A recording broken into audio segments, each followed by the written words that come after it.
Cherbourg, France. Dusk, April 10th, 1912. The French tender nomadic. On the promenade of the nomadic we see Michel Navratil holding his two boys close to him, keeping out of the way of passengers and officers going back and forth on the deck. Behind him, past the railing and across the water, we see the lit Titanic getting larger and larger until its funnels look like skyscrapers against the twilight sky. We see the nomadic pull up from the right of the frame to the second-class gangway on the Titanic's starboard side, and the sailors on both the nomadic and the gangway exchange ropes. Passengers begin to disembark the nomadic. The Navratils walk up the gangway and into the ship. Michel is holding his youngest son in his left arm. He is carrying his carpet bag in his right hand, and Maman is holding Michel's right wrist. Not too far behind, in a crowd of passengers, we find the Laroches going across the gangway in their turn. Monsieur Laroche is carrying two luggage bags, and Madame Laroche with their two children is following behind.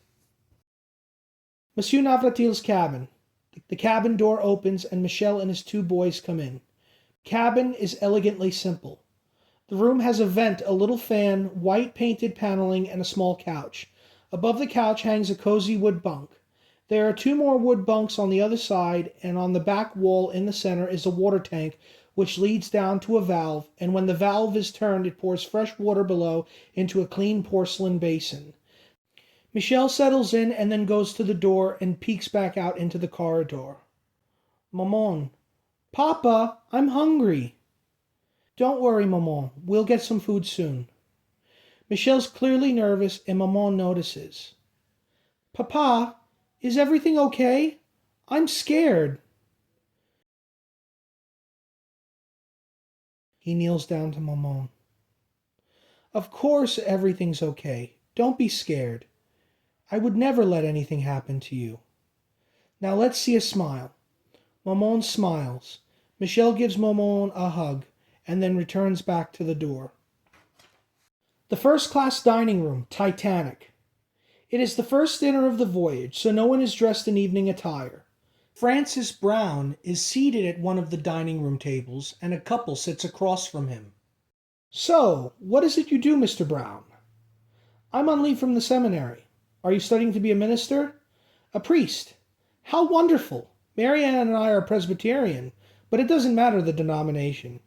It does us so much good to be in the presence of someone so young who is interested in doing the Lord's work. Bravo! Thank you. Will you be traveling with us to New York? No, on account of my superior, I will be disembarking tomorrow at Queenstown, but on account of my uncle, I'm on board today. I had traveled all through Europe in my youth, and my uncle thought buying me a brief passage on the grandest ship ever built would be the treat to top it off. Have you enjoyed yourself? It feels like a dream. I've been spending my time taking photos of everyone and everything. It's the same of my travels in Europe. No matter where I am, I want to take in as much as I possibly can. Well said. A good way to go through life. Always exploring. Now, you won't be able to get all the photos you want by tomorrow. The ship is too big. I think you should send a wireless to your superior asking if you can travel the rest of the distance to New York. I don't suppose your superior would let you stay. Well, I received this wireless telegram in my cabin earlier.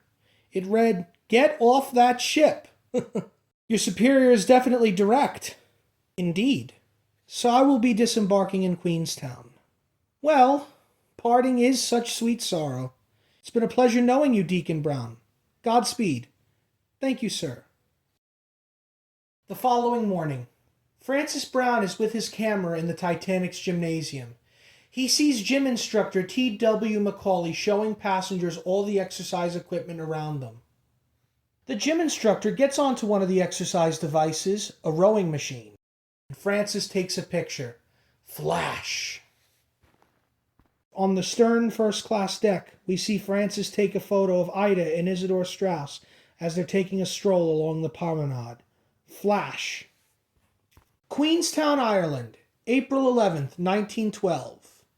Passengers embark and disembark the Titanic by means of a tender in the harbor. Titanic's first-class reception room, by the elevators. We see Francis Browne move past the elevators into the first-class gangway door on the starboard side. As he goes past the officers and sailors, He also goes past Titanic's little-known wrought iron gates. The gates, which divide and lock the inside of the ship from access to the gangway door itself while the ship is at sea. The officers and sailors bid him farewell. Francis is coming down the gangway onto a tender. On the gangway next to him, we see luggage and mail being carried up into the ship. We get a full view from the tender and the giant black wall of the steel that is the Titanic. When we turn around, we see from the tender along the starboard bow of the Titanic. We see the waste discharge and the ship's massive anchor deep in the sea. All we see is the enormous anchor chain. The tender begins to pull away from the Titanic. Francis turns his camera view to what is above him. We see up the side of the Titanic. Passengers are looking down from the decks above, and with them, looking down over the starboard bridge wing, is Titanic's captain, Edward John Smith. Francis snaps the photo. Flash. Francis is on the last tender to leave the Titanic. From the view of the tender, we get a full view of the Titanic from stem to stern. It's a beautiful ship with sleek lines and high funnels. The Titanic whistles for takeoff. The ship is getting smaller and smaller in the distance, and as it does so, a small sailboat passes by. It gets more and more quiet so that you can hear the gentle lap of the ocean against the side of the tender. It is here that Francis Browne takes the last recorded photo of the RMS Titanic. Flash. Thank you so much for watching this video. If you found value in it, please like, comment, and subscribe, and I'll see you in the next one. Be safe, my friends.